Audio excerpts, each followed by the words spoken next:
Welcome back. Thank you for subscribing to this channel and for giving your like. If you have not done so, please like, share, and subscribe to access all training contents.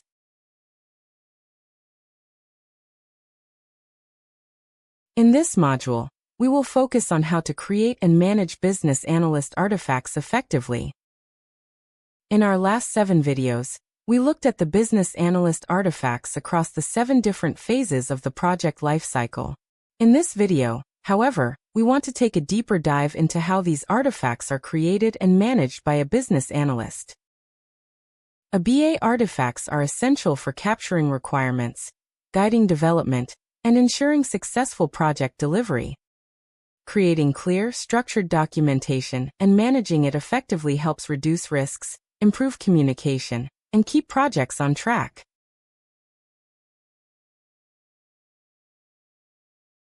What are the common business analyst artifacts we discussed in our previous videos? Number 1 is the business case. This explains why the project is needed, and this includes costs, benefits, risks, and expected value.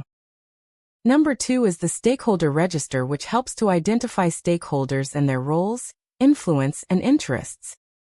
Number 3 is the requirements documents. These are A. BRD business requirements document, which are high-level business needs. B. The FRD functional requirements document, which are system functionalities. And C. The NFR non-functional requirements, which are performance, security, and usability. Number 4 is the user stories or use cases. This describes system behavior from a user perspective. Example: as a user, I want to log in so that I can access my account.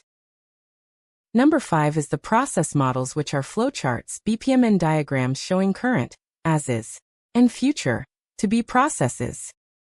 Number 6 is the traceability matrix, RTM, which links requirements to design, development, and testing. Number 7 is the test cases and acceptance criteria, which define how requirements will be validated.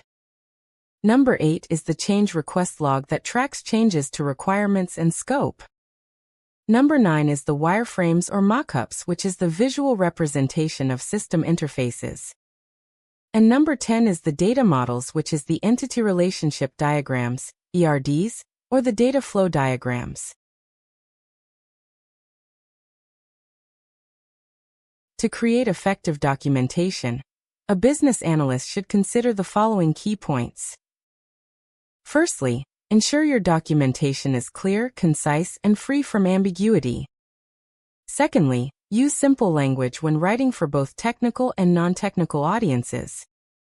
Thirdly, ensure documents are structured properly by using headings, bullet points, and diagrams.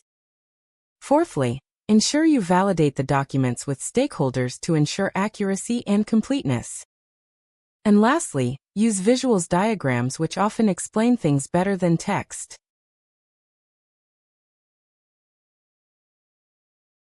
To manage effectively business analyst artifacts, the following key points should be considered.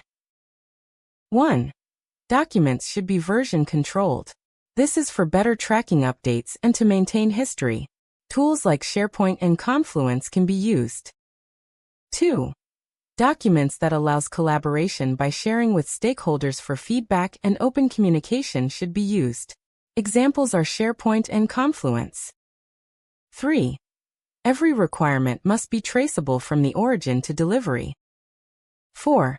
Every change to requirements must be approved and properly documented. And 5. Documents must be kept in a central, organized repository for easy access. The following best practices must be considered when managing business analyst documents. Number 1. Keep documents living and updated. Number 2. Avoid overdocumentation and focus on value. Number 3. Align artifacts with project methodology, agile, waterfall, or hybrid. And number 4. Ensure consistency in format and naming. At this point, Let us now look at some interview questions on creating and managing BA documents. Question 1. How do you ensure clarity and avoid ambiguity in your documents? Answer. I ensure clarity by using simple, concise language. Avoiding technical jargon unless necessary. Defining terms in a glossary. Writing measurable and testable requirements. Using visuals like diagrams where helpful. And reviewing documents with stakeholders for validation. Question 2. How do you manage changes to requirements documents? Answer. I follow a structured change control process by logging a change request. Analyzing impact, scope, cost, timeline. Getting stakeholder approval. Updating the document with version control. And communicating changes to all stakeholders. In Agile, this is handled through backlog refinement and prioritization. Question 3. What is a traceability matrix, and how do you use it? Answer. A traceability matrix links requirements to design, development, and testing. I use it to ensure all requirements are implemented. Track coverage during testing. Identify gaps or missed requirements. And support impact analysis during changes. Question 4.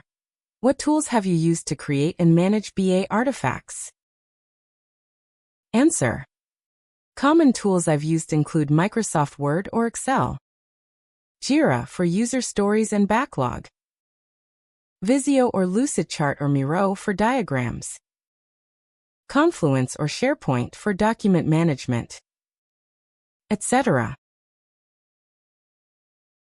Question 5. How do you ensure your documents are aligned with business goals? Answer. I engage stakeholders early.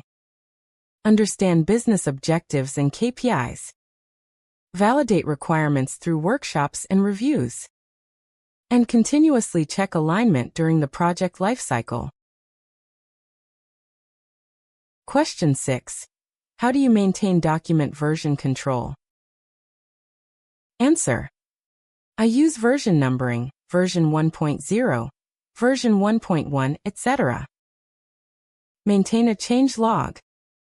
Store documents in a central repository, e.g. SharePoint. And restrict editing access where necessary. Question 7. What makes a good BA document? Answer. A good BA document is clear and concise. Unambiguous. Structured and well-organized. Traceable. Aligned with business needs.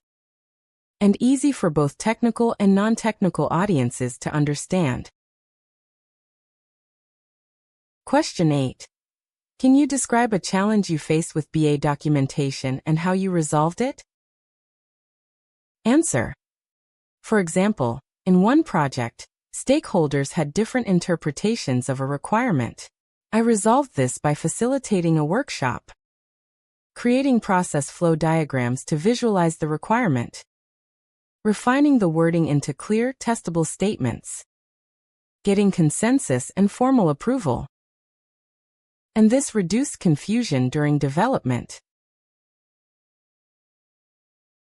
I hope you have learned something about how to create and manage business analyst documents. See you in our next video and bye.